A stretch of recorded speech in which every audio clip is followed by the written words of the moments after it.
Hello everybody, welcome to the first episode of PubCast, your go-to pub podcast set in Lincoln. Today's episode, we'll have a guest on, Evan. We'll be doing a little bit of pub chat, bit of casual pub talk about Lincoln. He's a first year student, we'll be going over sort of things he's had going on. And then we'll be having our sports talk for this episode. Second half, we'll be going over F1, a bit of talk for the upcoming Vegas Grand Prix this weekend. And let's get into it. Hello everybody, welcome to PubCast, Lincoln's go-to chat for pubs, bit of sport as well, whatnot. Today's episode we've got Evan, guest, welcome Evan. Thank you. Are you your journalism? Yes. Yeah, I'm sports journalism. Yeah, lovely stuff. So, I think you're a big F1 fan, aren't you? Yeah. So that'll be our focus today, sports-wise. Second half of the show, we'll go in a bit of F1. Staying off though. Evan, go-to place drinking in Lincoln? Go-to place, I'd probably say the Onion Shed, Student Union. I'm a big fan of that. Because I'm at the Junction accommodation. Right nearby, yeah. Yeah, it's right there. Pints are relatively cheap. So. Yeah. I think I like Willie Foster. That's definitely go-to spot. You'll see that in the video we've got coming out as well. We're going to be doing some pub reviews. But yeah, I'm a big Willie Foster fan. I would say, to be fair, probably like a carousel or something. I feel like it's nice because everybody's there, the vibe is good. Good cracking carousel, you've got the games and whatnot. Exactly, you've got the games, but everything that you would want realistically. So I'd have to go carousel. But speaking of like Willie and Foster, what would you say is like one of your funniest like nights out there, like stories or whatever? In Willie Foster, so I don't even think it's a fun story, it's so grim. We were there, we had a pub crawl probably a couple of years ago. And this would have been I think this is so we did 9 holes, and I think it was hole 8. And I got half a Moretti, and I went to do it in 1, and I probably finished it, and about 5 seconds after I finished it, it was straight back it's just straight back in class. And I was sat on the chair, I had to fucking reboot myself. I couldn't speak to anybody. I was blasted, I couldn't handle it, man. Yeah, then that's how I get. Sometimes I'm not gonna lie. What about you? Got any funny nights out? I'd say this was after my A-level results day. Okay. So I'd been out with my friends to one of their houses, and then I had to go. And then when I left it, one of my mates started drinking a load of Bacardi. Yeah. And then I come back to see him at Spoons later on, and he's thrown up in a drain. Apparently he's had the whole bottle of Bacardi, and then it's like, what's happening in this period where I've not been here? But yeah, it was sounded an interesting night. So I'd say yeah. I would say for me, I haven't had any horror nights for myself, I would say, but I think just when you're about to go to the club or something and you see a girl throwing up on the side of the road at 8 PM, I don't know, I just don't know how people do it. Something seriously like that. Being West Parade, because there's loads of students about or whatever, I feel like there's always something, when it's union night or quack or something, there's always fucking somebody passing on that fucking road. Somebody's always throwing up on street. It's every morning I wake up, I've got fucking 9 AM. Pavement's coming fucking sick every morning, it tastes a piss. It's actually horrible. I don't know how some people do it. The clubs haven't even opened, the bars are starting to open. People already fun. Yeah. It's crazy. Yeah, that's not my mate. I used to live with someone, Liam, second and third year. Sorry, Liam, you're going to get exposed in about it. But he'd just go for a bottle of rum every night. He'd buy Morgan Spice, and that whole bottle would go in the night. And it's at that point, what do you expect? You're asking for it, yeah. I don't know how we're going to do this. No, I don't get it. I can't fathom it. I like to drink or whatever before I go out, but people do whole bottles, you're just exactly that. I feel the whole point to pre-drink is to pre-drink, not to just end before you leave. You know what I'm saying? Some people want to do after straight away. Exactly. You're almost asking for it at that point, aren't you? Exactly. Especially nights like Halloween and it's always nights it's worrying about. Quack as well, there's always a couple people throwing out, I would say, on a Wednesday night. But I don't really get a crack anymore there, man. I've not been yet. You're not missing out. I wouldn't bother. Frankly, I wouldn't even really bother. I know we're a Union Lincoln show, but come on, lads, you got to step with your game. This is weak stuff. Literally that. Hardly going to Quack. Is it still Sam D. James? It's been since we started. I think so. Because he is washed. He is absolutely. Again, sorry for the slander. If you're watching this, mate, you're fucking washed. You play same like playlist every fucking week. It's absolute ass. I see him sometimes in there. I like wears like dressing gown up there. He's put like no effort in the like just yeah. I don't get it, man. Quackers, you got to step game up. It's fitting. I know we're like pubs, but in terms of like clubs, I don't know how much how much you ventured about. I'm mostly gone to home, so that's how I've only just started. Home's been pretty much it for me. I have to go to Quacks once just to experience good stories, but yeah. I don't really rate home that much anymore. I feel like over the years it's got worse. I mean, not sound-wise, Lincoln, it's got worse like yearly. Yeah. We've been losing, because it's basically home now, because Circle opened, and it's already gone. After 6 weeks. It's ridiculous. And Bull's not Bull when. I miss Bull when he was in Bitter Colour. It is so dead now, it's incredible. It's so dead.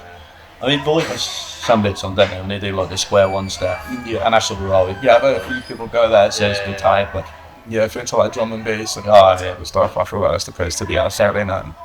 they've got somebody saying, I think it's like Andy saying, it was going to be Void, and that'd be good. There's Badger there recently. Name Badger is quite Oh, definitely. How come you didn't end up trying like Circle or whatever? I don't know. I mean, I didn't grow up too much when I started. For then, I know home just seemed like their easy place. A couple of my families recommend it, and I thought, well, give it a go, and it's easy, it's reliable. So yeah. You got any other go-to pub locations you've ventured about in? Anyway, we should go for our. I've been here. I've been here a few times. Yeah, it's very nice. Yeah. Wells. I'm more like the square sale stamp. Yeah, suppose. Yeah. I'm quite simple. Do that. Oh, you there? Try. Yeah. I'll give you a few. Obviously, you gotta go Willie Foster. Yeah, he's the go-to for me. After Reagan, I probably went there. I think last year at uni, I was probably there 5 out of 7 days of the week, just constantly in there. I like a bit of. One's a bit hella nice. I like Strugglers in, like Beer and Mitre. They're a bit spenny, but they're nice places to check out. But I think Lincoln's pretty good for like pubs. Yeah. Overall, especially a lot of cities are like losing loads of pubs. It's not too bad. I mean, we've been losing clubs, but we're keeping the pubs open. So yeah, I've been up to the Wigan Mitre. Listen, those nice. Yeah. Basically. I feel like Lincoln specialises mainly in pubs because realistically there's only like home. So I feel like anyone coming into Lincoln, like if you want to get into that pub life, then there's certainly places to be at, to be honest. It's good for a crawl. And you start uphill and then finish sort of down. Yeah, it's quite nice up the cathedral, isn't it? Yeah. It was quite out well. And I think Horse and Groom's going to be back in spring after that burnt down. It burned down. Did you not hear about it? It burned down in the summer, the inside of it. Is that the one like by the bridge? Yeah, the one with like by like traffic lights. Yeah, like Tesco. Yeah, that burnt down last year. They need to move because it won like it's so funny because they won like Pub of the Year. They had like all that like shit up. I've always seen that with past, and then like a few weeks later it burned down.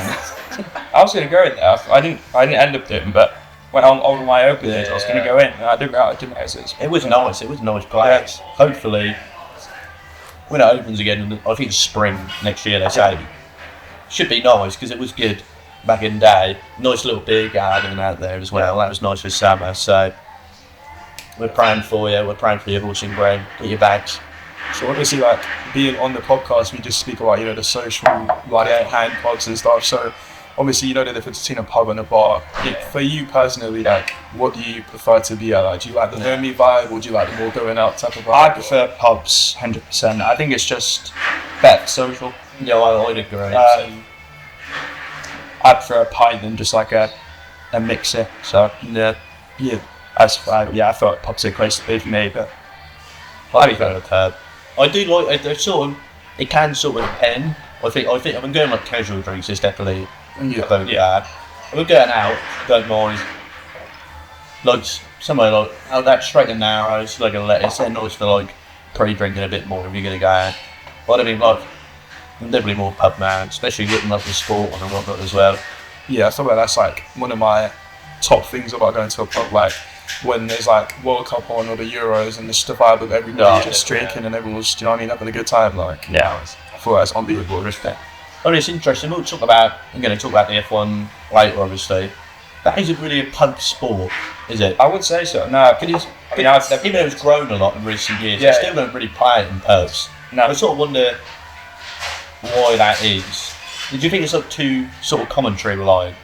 it might be. Yeah, I think pub sports definitely like dominated by things like football. Obviously it's football, yeah. Yeah. And maybe that impacts it, because on the Yeah. Saturday, Sunday it's going to be football over. That's the thing. Yeah. And then Friday practice didn't really get the attention that. Yeah. I mean, we'll qualifying see. for the rest. Always said they want more sprint races Yeah. into the calendar. Maybe as that goes on a Friday when you've not got football, you might see F1 Yeah.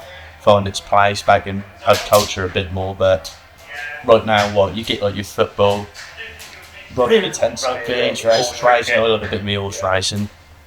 Darts is coming in as well. That's with like Littler, that's got a big boom again. Yeah. Hasn't it? Definitely. I feel like I'm not too like well versed in darts, but seeing Luke Ritter about is like Yeah, it's on TikTok and all of that. Stephen Bunton as well. Yeah, especially around like Christmas time as well. And Yeah, when it's well, Yeah. like next month that'd be huge. it's going to be. I'd say that might be bigger than football over that period. Over that period, it is Yeah. definitely. Because I think it was last year when it broke like viewership record. Yeah, that it's got because when Littler those- won it, didn't it? Yeah, Yeah. that was massive. I love that. Last year, that was class. Hopefully, it'll be another good. Hey. Well, is it? Is it a young lad come through? Was it a young?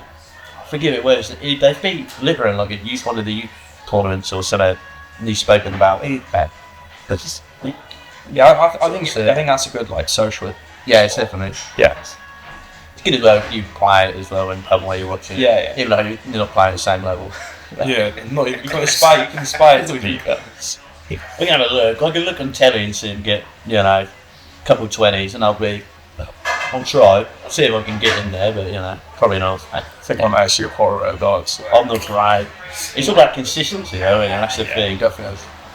Because like, Well, I mean, like I play like 3-4 times a year, like max. yeah. You just never get that like rhythm going there. I feel like after playing it, you see how hard it is to Yeah. actually like see what the professionals do. Like the level of focus to be that consistent is actually crazy. I mean, some people say it is like a pub sport, but then when you actually play it yourself, you appreciate how Like the skill tough it actually is.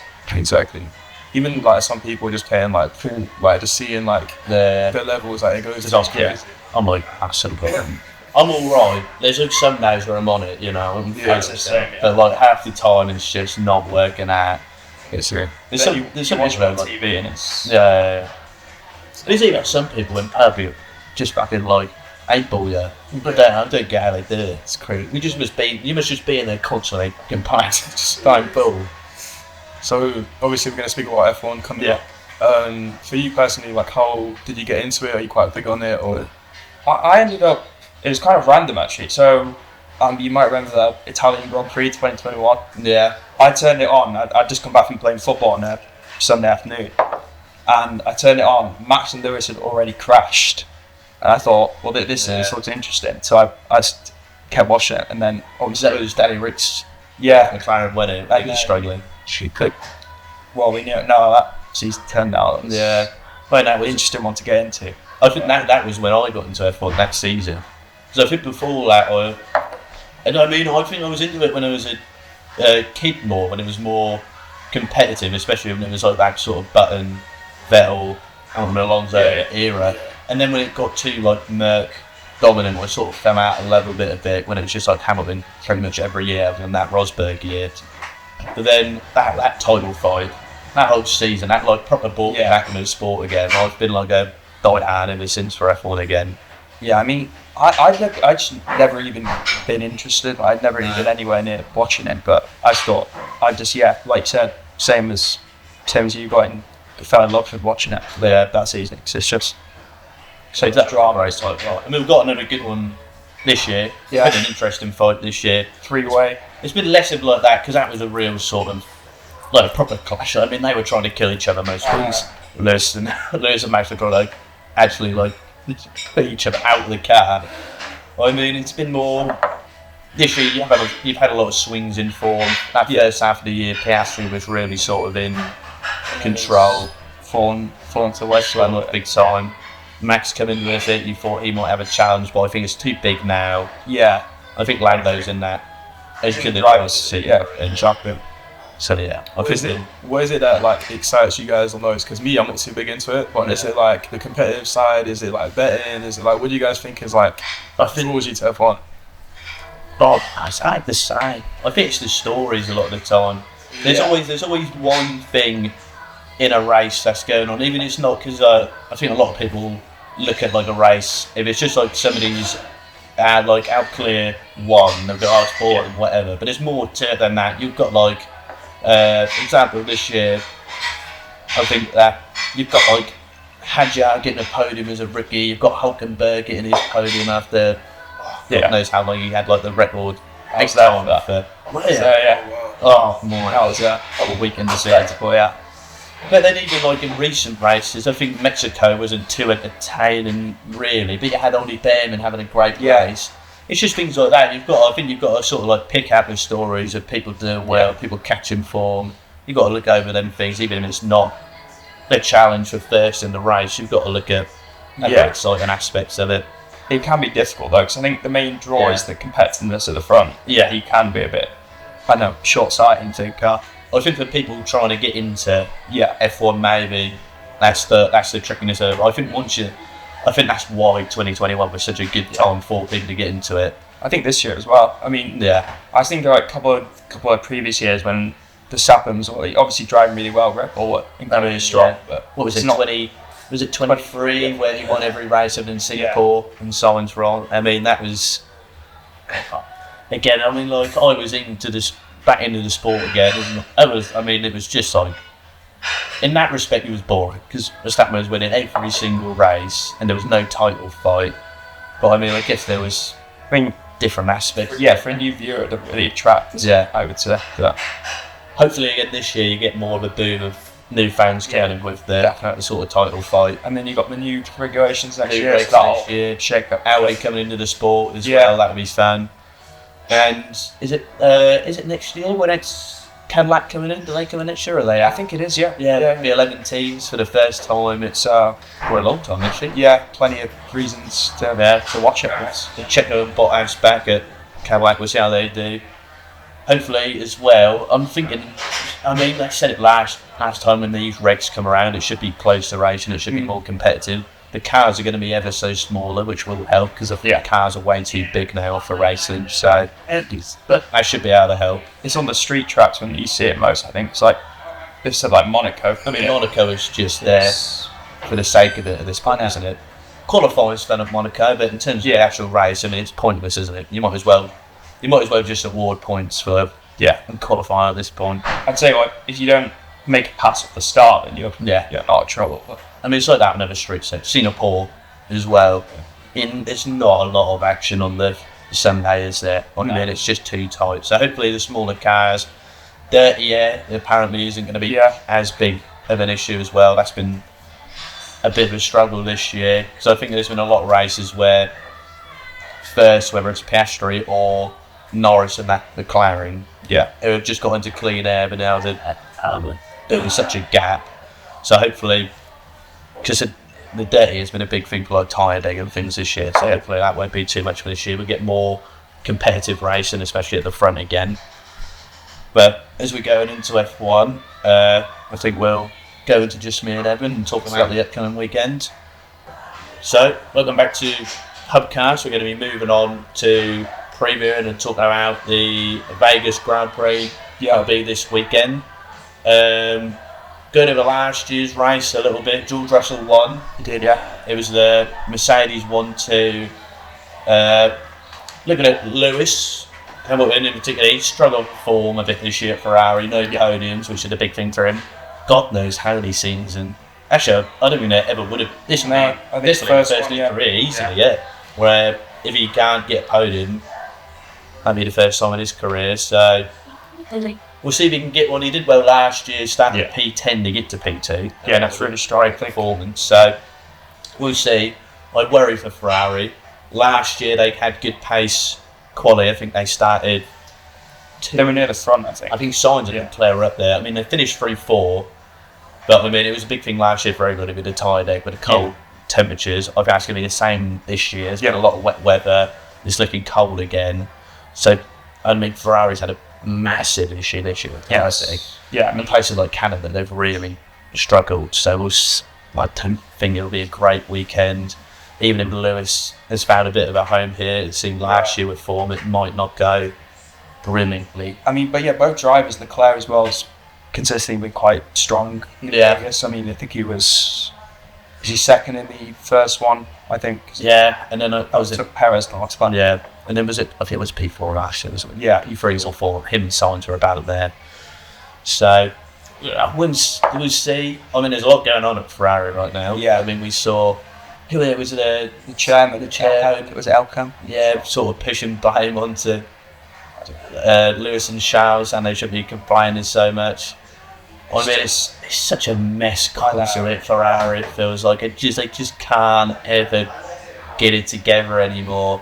Yeah. I mean, I don't know really where it's gone wrong, because I feel like there's been trustworthy people in charge. I mean, we've seen them Bologna years seem really bad and really sort of there's constant fluff going on. But since he's gone Sauber this year, I mean, Sauber's fallen well, wasn't it? Yeah. Really, really sort of upturned, haven't they?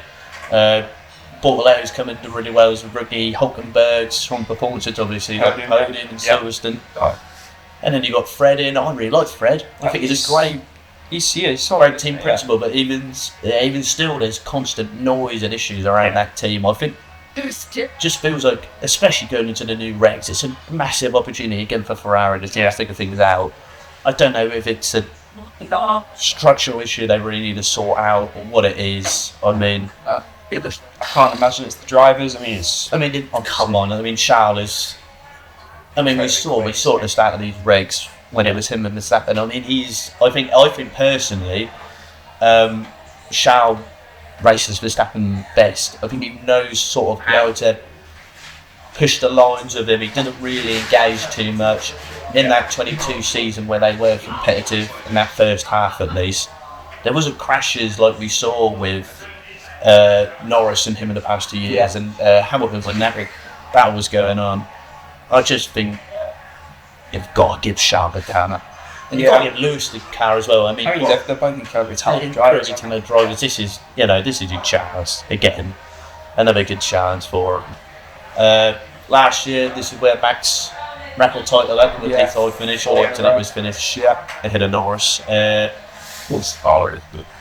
think I don't know about who Ripper will do this weekend. I really think Yuki will struggle. I mean, he's constantly struggling, isn't he? I mean, it's that second seat. It's that second seat. There's always that. I think it looked a little bit better at sort of the midpoint this year. I think Belgium and a couple of other ones around there, he looked a bit stronger, but then it's fallen away again. I mean, like you said, he's had a few races where he sort of seemed like he was on the up, and then I think it seemed like it was going to go well when Mekies come in. Yeah. Being at RB, I mean, maybe he would have brought a bit of focus. Nick had been doing very well at RB and AlphaTauri, especially a couple of last years. But he it's still fallen away again. And I really hope with that second seat they don't bring Hadger in anytime soon. Because he's doing well. I just think he's well at RB. I just really hope they push him too soon. I think I'd rather them leave Yuki for a bit until they can sort of figure this out, and then maybe give Hadjar the opportunity. I think Lindblad looks like promotion. It looks like they're sort of going to cut Lawson loose, which is harsh, but that machine works. I think he's had a very good year. I mean, he's done well. He's been solid. I mean, I'm sure at most other teams on the grid, he'd do a solid job. I mean, it's just that Red Bull machine, isn't it? They really didn't give him enough time to start here. I don't know what the hell that was all about. Giving one race and then the sprint in China and then giving up on him. It just seems like a total mess. I mean, after such a bad start. I mean, I think he's done really well. Yeah, after a huge knock, but he's done fairly well. George won last year, as I said. I mean, if we're looking at other tracks, sort of like similar characteristics to Vegas, he won at Singapore and he won at Canada. Canada weather-wise is very similar, cold. The tired egg is going to be, I think, similar sort of conditions for that year. And then you've got a street circuit like Singapore. Again, Singapore's quite known for its tired egg. So can we see solid weekend for George. Maybe his third win of the season. Mercedes have been on the up recently, haven't they? Yeah, I mean, it was a fantastic weekend for Kimi last week, and he's been struggling for form for a bit, so it's nice to see him have a good weekend like that. I was surprised to see him outperform George. Oh, I was surprised. I mean, in comparison, obviously George is a Especially since Brazil. solid driver.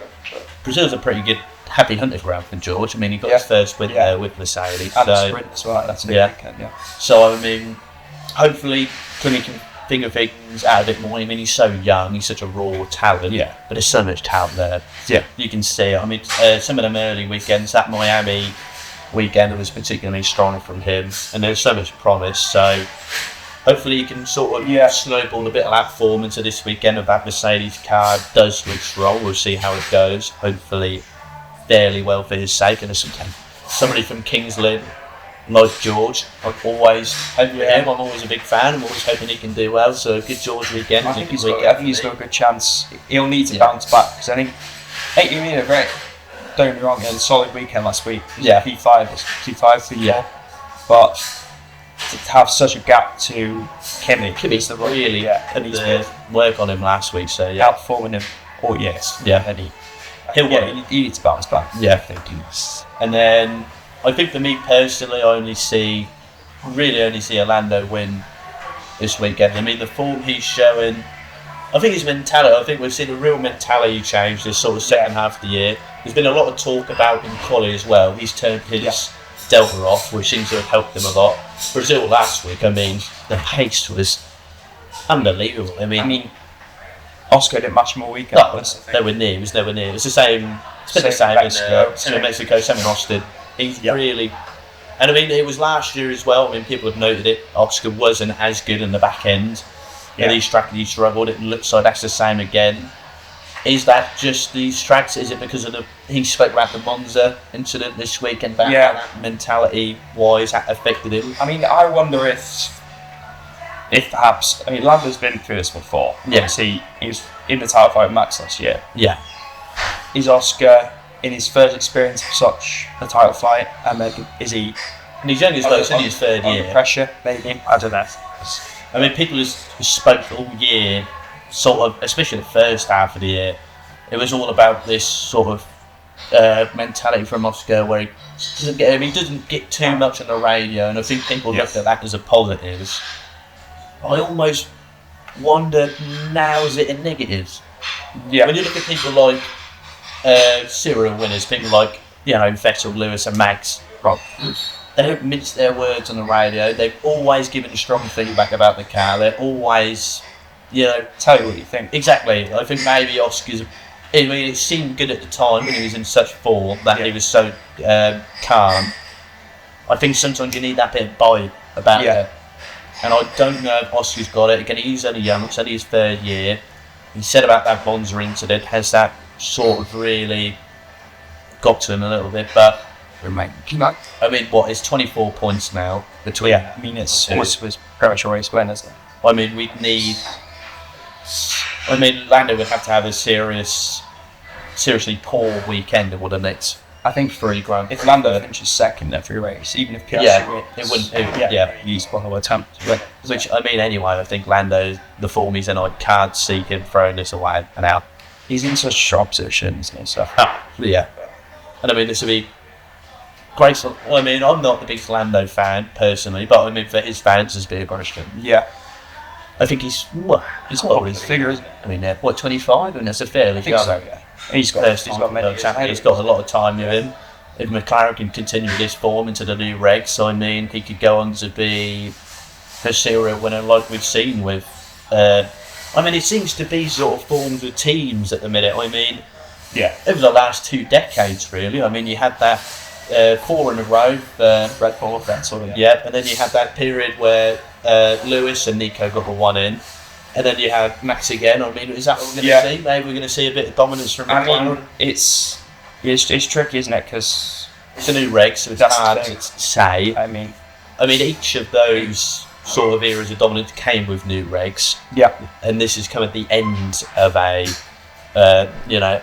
end of the specs. So, I mean, it's tricky to say. We can't. A single year for McLaren, and then another team goes on such a run like what you mentioned. Yeah.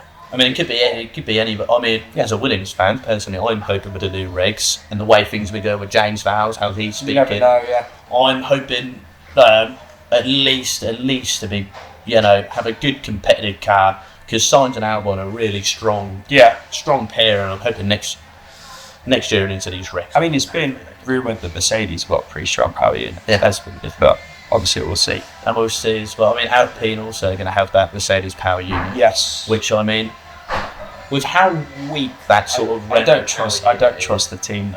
I think. I mean, it's such a strange situation with Fabio being back. Yeah. Being back, having a lifetime ban from the sport, and then somehow being allowed back in. Yeah. I mean, it's an odd one. I also don't. I like Colapinto, but I'm not sure. About him. I've not seen enough this year. Yeah, I agree. Now. I thought when he was driving for Williams last year, I thought it was really strong. But he's been at the start in there, sort of that tailed off. Yeah. I think maybe he got. He did what it was that first couple races really won it, and he outperformed Albon. Really. I ran at Monza. I think. Yeah. Because he replaced, was it Logan Sargent? Yeah, Sargent at the end. Monza, I thought he was really strong, and then. But I don't like tail off a bit. I can't point out a strong weekend for him this year. No. And that is concerning. I mean, it seems he's been given the opportunity a lot now because he's got a big sort of financial backing behind him. It's the popularity for South America as well, and that's huge. It's same with Bortoleto, even though I think Bortoleto is very good. I really like Bortoleto. I'm a huge fan of him. I think he's got a lot of talent behind him. I mean, he's been outperforming Hulkenberg for such an experienced driver. He's been doing what I think he's doing. And he's got a big future. I think it's here. I mean, that will be interesting next year as well with the Audi project, because we'll go from Saudi to Audi. And I mean, it's such a big name. Audi will not want to be doing poorly at all. I mean, they've been doing well. I think it's in the reputation, so there's that structure there of success. Yeah. And I mean, they will not take anything less than second best, I don't think, Audi. I think Hulkenberg's a strong driver. Hopefully Bortoleto can get that form going. We'll see. I mean, I wonder if Hulkenberg's in a competitive car, how's he going to... Yeah. I mean, he's never really been in a top car. No. Which, I mean, that'd be fun to see. So I think he's come a bit late if that is the case. But I'm hoping, he's got one podium. Maybe we can start to see a couple more in there. Who knows? I think, like you alluded to before with... you said Perez and Bottas at Cadillac, which I'm sure will come. Yeah. He's the perfect driver for them to take into a new regulation. With a young teammate as well. I mean, he'll tell them everything they need to know. Yeah. I think you've seen that this year. They seem to have a good chemistry between them. Yeah, I'd agree. And that first half of the year, I think before Bortoleto scored them first points, he looked good. He was on the verge. I think there was a lot of P11, 12, sort of 13 finishes in there. And then, second half of the year, it's been like that. Austria was good, I think. Yeah. He got scored. Good race. That was a very good weekend, actually. Yeah, a bit like that. Really strong from him. So hopefully next year with the new race, we can see some more success from him. Looking into the constructors' battle we sort of got going at the end of here. Second place between Merc, Red Bull, Ferrari. Yeah. I think Merc, if this is a strong weekend as well, we're looking at possibly for Vegas here, they could get that second place wrapped up, which would be big for them, considering it's not fair. I mean, none of Merc, RB and Ferraris felt like a strong year. No. So at least to get that over the other couple of teams, I think it's so tough for Red Bull because, like, it is just to the second seat, it's as great as Max is, he can't do it all by himself. Yeah. That's the thing. So. I mean, we saw that last year when they lost out in the constructors to the McLaren. It's really biting them in the ass. When you've got one driver with win the world championship, for years. I mean, even when he won his first with Perez as second driver, Perez had a great year. Yeah, still, that was a Mercedes constructors. Yeah, exactly. So I mean, but then they're missing a driver like Checo was in that first year. Yeah, they lost so narrowly in that one. So I think Bottas could just have a slightly better year, but they're missing a driver of his standards. Yeah. But I'm not even sure it's the driver's standard. I just think it's so hard to say because I mean, Checo's form obviously went off a bit, but that can't just be him. There's more to that. There is more to that with the car. Obviously, we know Max likes that tight front end. He likes a lot of understeer, but like, agreed. sorry, it's got to be something that can be done there. I think it's internal. And I wonder whether. I mean, Horner's Horner got going. Mekier's. I don't know if he's going to continue it, but it doesn't sound like there's any sort of strong voice coming out of Red Bull. There's a huge split, obviously, between. It's such a Verstappen-focused camp, isn't it? Yeah. So his dad's got such power as well. And that Austria side of the Red Bull camp, obviously, backing him up as but controversial figure, I'd say. Well, I'm not a fan at all with it. No, I think so. Especially the way he treated a lot of the young drivers over. Yeah. I mean, I'm not a fan, but he sort of sticks around in that team, doesn't he? I don't think they're going to. He's got such experience in the racing. So beyond that fight for second, there's always a fight for sixth between Racing Bulls, Aston Martin, Haas, and Sauber. Racing Bulls are in prime position to take it. However, with the form Ollie Behrman, there's been shown recently for Haas, and I think we actually was talking about the development they've been doing in the second half, because a lot of teams have obviously slacked off a lot. Yeah. I mean, we've seen McLaren, Williams, Aston Martin in particular, who've slacked off in car development in the second half of this year, looking onto them new rigs. Yeah. So then Haas have kept sort of developing that car. I think because obviously the financials are much bigger for Haas. Yes. They're finishing wise, and I'd imagine Willis be in the same boat as them. Yeah, but they had they had fifth wrapped up. Yeah, exactly. I mean, Signed some position. Signed to be second in Baku. Yeah. He's had such strong weekends, and then Alton had a really good finish inside, is it? Yeah. So, I mean, Haas did all right last year, I believe. Hulkenberg got a P8 points finish. Yeah. And with how Behrman's been going, he could get a strong finish here, especially with how he looked in Mexico and Brazil. I mean, he looks. I see. He looks the next Ferrari. Yeah, I see that as well. I mean, if the next year doesn't work out for Ferrari, I don't see Hamilton sticking around too long. No. Easily see Behrman taking that seat. I mean, even if it does, and they have a strong year, I don't think he's got more. He's not far away, is he? Yeah. So yeah, I mean, ever since that first weekend when he had to step into Sainz, Jeddah, he's looked strong, isn't he? He's never really looked too out of sorts. Brazil, when he stepped in at Haas last year in the rain, I mean, that's tricky for any rookie, let alone when you're not got a permanent seat. But beyond that, I'm not sure if F2 drive in Brazil, so it'd be a completely new track for him. Yeah, I mean, he's looked really, really strong, and has to be pushing for that P6. Probably a strong weekend here. Yeah, really. And then, I mean, elsewhere this weekend for strong drivers, Alonso this year has got 2 P7s at Canada and Singapore, which might how that might be good for George, a similar track characteristics. Yeah. He got P11 last year. He always outperformed Stroll. Stroll was P15. Yeah. But, I mean, are we looking for a points finish here? Maybe if they're going to push the P6 as well. Yeah, I mean, I know you said Stroll. I think he's had a good year this year. I'd say he's improved. Yeah, and it's tough to improve. Yeah, tough for him not to. But I mean, it's always there's still that raw talent with Stroll. He's got good pace. He's always had good pace, but his racecraft is just. He's got all stick in him. He's always fast. I remember Brazil last year, wasn't it? A formation lap when he beats it in the gravel. Yeah. I mean, there's just some times when you're watching him and you're like, I don't know what he's doing. I mean, he really should have a seat, shouldn't he? There's so many drivers who have lost out recently from F2. You can see why he does. Again, it goes down to the same thing as I think we said about Carpenter. Has such strong financial backing. Yeah.